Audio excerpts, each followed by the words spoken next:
पटना में दिन दहाड़े लॉ का छात्र हर्ष की हत्या कॉलेज में कुछ दंगाई गुंडे घुस के करते हैं और लाठी से मार मार के उसे इस प्रकार से अधमरा कर देते हैं कि जब हर्ष हॉस्पिटल यानी पीएमसीएच में जाता है तो डॉक्टर उसे मृत घोषित कर देते हैं। कमाल की बात यह है कि वो हत्यारा जो है हर्ष के ऊपर वार करते हैं, कॉलेज के अंदर वार करते हैं और 10-15 की संख्या में रहते हैं और वो लोग सकुशल वहां से वापस चले जाते हैं, कोई रोकता नहीं है। और बाद में सड़कों पे प्रदर्शन करने के लिए अनेकों लोग आते हैं। हमें ऐसे अपराधियों को जो है उसी समय रोक लेना चाहिए जो हमारे समाज में इस प्रकार का कुकर्म करते हैं और जिनके वजह से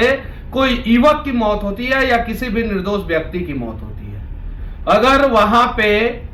उस अपराधी को रोक लिया गया होता जो 10 से 15 की संख्या में थे तो शायद हर्ष की हत्या भी नहीं होती और सड़कों पे उतर के हमें प्रदर्शन करने का नौबत भी नहीं आता, क्योंकि 10 से 15 की संख्या में हत्यारे थे और वहां पे 50 से 100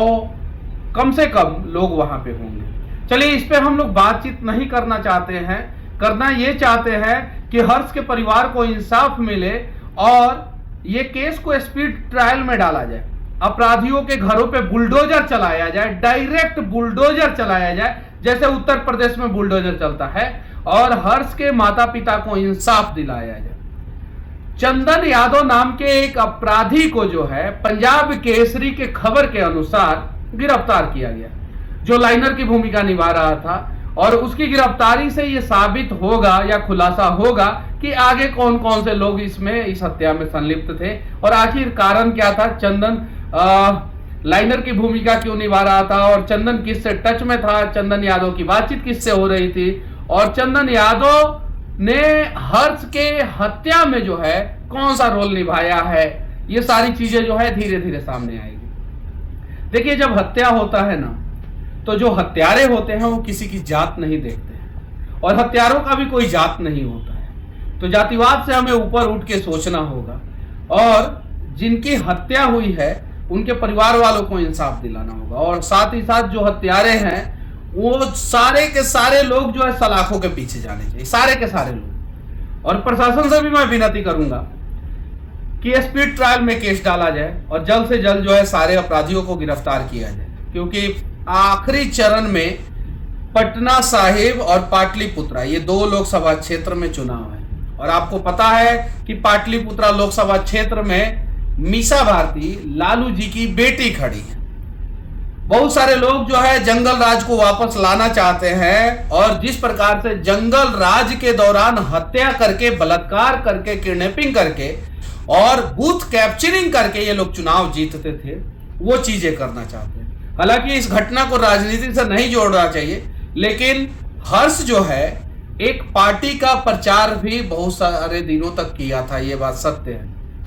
और शायद उसी समय कुछ आपराधिक मानसिकता के लोग, जंगल राज के लोग जो है उसे टारगेट कर लिए होंगे। लेकिन पुलिस को हर एक एंगल से इस घटना को देखने की जरूरत है। 8 सीट पे बिहार में चुनाव है, 1 तारीख को चुनाव है जिसमें बहुत महत्वपूर्ण सीट पे चुनाव है। कुछ अपराधियों ने बिहार का चुनाव को प्रभावित करने के लिए भी क्या पता हर्ष जैसे राष्ट्रवादी युवक की हत्या की होगी। तो सारे एंगल से पुलिस जांच करे,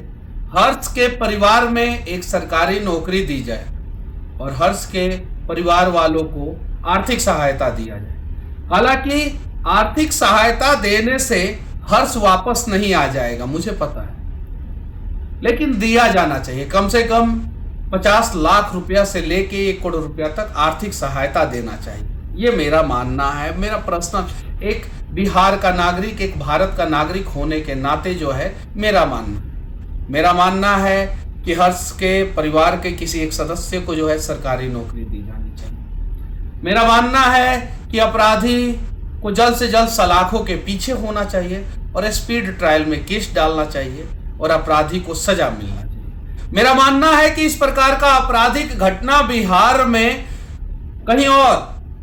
ना हो, इसके लिए जो है सरकार को प्रयास करना चाहिए और हर जगह सीसीटीवी कैमरा लगाया जाना चाहिए। वर्तमान समय में मैं चंडीगढ़ में हूं और कहा जाता है चंडीगढ़ का पुलिस प्रशासन इस देश में सबसे चुस्त दुरुस्त पुलिस प्रशासन, और यहाँ पे आपराधिक घटनाएं जो है वो ना के बराबर होती है।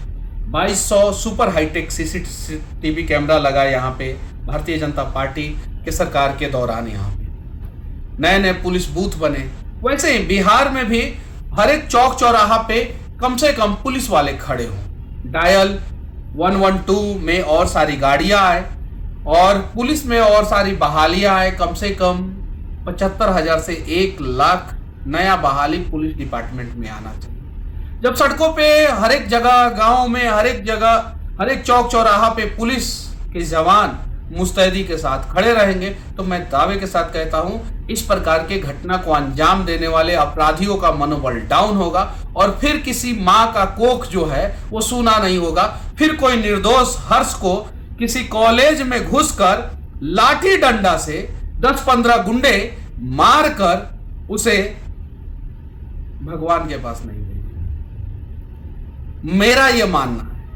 एक नेता के रूप में नहीं, एक बिहार का नागरिक के रूप में, कि बिहार में अपराध की घटनाओं पे लगाम लगाया जाए और हर्ष जैसे लोगों को इंसाफ दिलाया जाए और जितने भी अपराधी हैं जिनका मनोबल जंगल राज के दौरान बढ़ गया था उनका मनोबल पूरी तरीके से तोड़ दिया जाए और उन अपराधियों के घरों पे बुलडोजर को छोड़ दिया जाए। और बुलडोजर जब उनके घरों को ध्वस्त करेगा तो मैं दावे के साथ कहता हूं कि कोई भी अपराधी अपराध करने से पहले बिहार में डर जाएगा। बाकी ये मेरा स्वतंत्र मानना है, स्वतंत्र सोच है। आप लोग क्या सोचते हैं कमेंट करके जरूर बताना, और हो सके तो हर्ष को इंसाफ दिलाने के लिए आप लोग भी अपने तरफ से प्रयास जरूर करना, क्योंकि आज के समय में डिजिटल जमाना है, सोशल मीडिया का युग है और सोशल मीडिया पे भी हम अपनी बातों को स्वतंत्र तरीके से रख सकते हैं, संवैधानिक तरीके से रख सकते हैं, अमर्यादित ना होके मर्यादित तरीके से मर्यादा में रह के रख सकते हैं। बस मैं तो जानता हूं कि मैं हर्ष को वापस नहीं ला सकता, लेकिन मैं इतना तो कर सकता हूं कि हर्ष के माता पिता का दुख दर्द कम करने का प्रयास कर सकता हूं। बस भगवान आप हर्ष को अपने चरण में जगह दें और बिहार की प्रशासन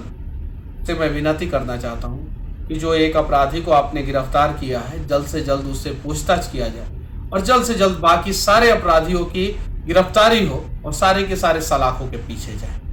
जय हिंद।